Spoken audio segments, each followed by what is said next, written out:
కదా కోరుతా ఉన్నాం. ధన్యవాదాలు. Thank you sir. గౌరవనీయులైన మంత్రివర్యులు సీతక్క గారి సందేశం.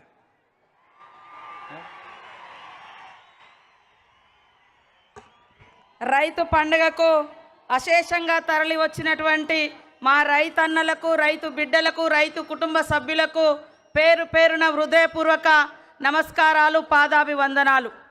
ఈ రైతు పండగ ఈ మహబూబ్ నగర్ మట్టి బిడ్డ ప్రజానాయకుడు మన ముఖ్యమంత్రి గారి ఆధ్వర్యంలో ప్రతి రైతు సంతోషంగా ఉండాలనేటువంటి లక్ష్యంతో వారు తీసుకున్నటువంటి అనేక విప్లవాత్మకమైనటువంటి మార్పులలో భాగంగానే ఈరోజు దేశంలో ఏకకాలంలో 18,000 కోట్ల రూపాయల రైతుల రుణమాఫీ చేసినటువంటి ఏకైక ప్రభుత్వం మన ప్రభుత్వం, కాంగ్రెస్ ప్రభుత్వం. ఈ మట్టి బిడ్డ రాజ్యమేలుతున్నటువంటి ప్రభుత్వం అని ఈ సందర్భంగా తెలియజేస్తా ఉన్నాను. రైతన్నలందరూ ఒక్కసారి ఆలోచించండి. ఎప్పుడైతే రైతు రుణమాఫీ స్టార్ట్ చేసినామో మరి మూలకున్నటువంటి బీఆర్ఎస్ నాయకులు వచ్చి రైతులను రెచ్చగొట్టే పని చేసిర్రు.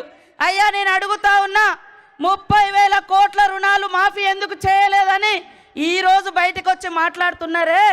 మరి 10 సంవత్సరాలలో మీరెందుకు ఈ 30,000 కోట్ల భారం రైతుల మీద ఉంటే ఎందుకు మాఫీ చేయలేదని నేను అడుగుతా ఉన్నా.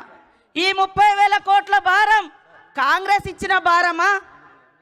ఈరోజు వచ్చి సంవత్సరం తిరగక ముందే మరి 18,000 కోట్ల రుణాలు మాఫీ చేసినాం. కానీ బీఆర్ఎస్ ప్రభుత్వ హయాంలో 2018 నుంచి 23 వరకు వాళ్ళు చేసింది 5 ఏళ్లలో కేవలం 11,000 కోట్ల రుణాలే.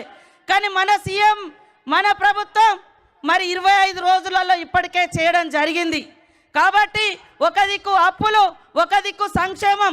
ఈరోజు నేరుగా రైతుకు లాభం అవుతుందంటే సన్న వడ్లు కొనడంతో కౌలు రైతుల యొక్క అకౌంట్లలో కూడా డైరెక్ట్గా డబ్బులు పడుతున్నాయి.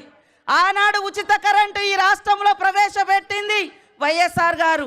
ఆనాడు సోనియమ్మ గారి ఆదేశం మేరకు ఏకకాలంలో దీర్ఘకాలిక రుణాలను మరి తాత్కాలిక రుణాలను కూడా మాఫీ చేసింది కూడా ఆనాడు కాంగ్రెసే. ఈ రోజు కూడా ఆ ఘనత కాంగ్రెస్ అని సందర్భంగా తెలియజేస్తా ఉన్నాను. మీరు అర్థం చేసుకోవాలి, ప్రశ్నించాలి.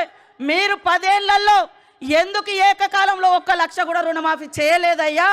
ఈరోజు దొంగ డ్రామాలు వేస్తున్నారు. ఈరోజు ప్రజాప్రభుత్వం చేసేటువంటి కార్యక్రమాలను ఎందుకు అడ్డుకుంటున్నారు అని ప్రశ్నించాల్సిన అవసరం ఉంది. ఊరంతా అప్పులు చేసిపోయినట్టుగా అన్ని శాఖలలో అప్పులే ఉన్నాయి. సర్పంచుల అప్పులు ఇవ్వలేదు, రైతుల మీద 30,000 కోట్ల రూపాయలు రుణభారం పెట్టిపోయిండు. అదే విధంగా ఉచిత విద్యుత్ ఇచ్చిన అని చెప్పిండు. 60,000 కోట్ల రూపాయలు మరి ఉచిత విద్యుత్ బకాయిలు ఈరోజు కట్టకుండా అప్పు మిగిల్చిపోయింది ఎవరు అని నేను అడుగుతున్నా. కాబట్టి వాస్తవాలను, నిజాలను తెలుసుకోండి. ఈ ప్రజాప్రభుత్వాన్ని దీవించండి అని మీ అందరికీ కోరుకుంటూ, జై జవాన్, జై కిసాన్. Honourable MLC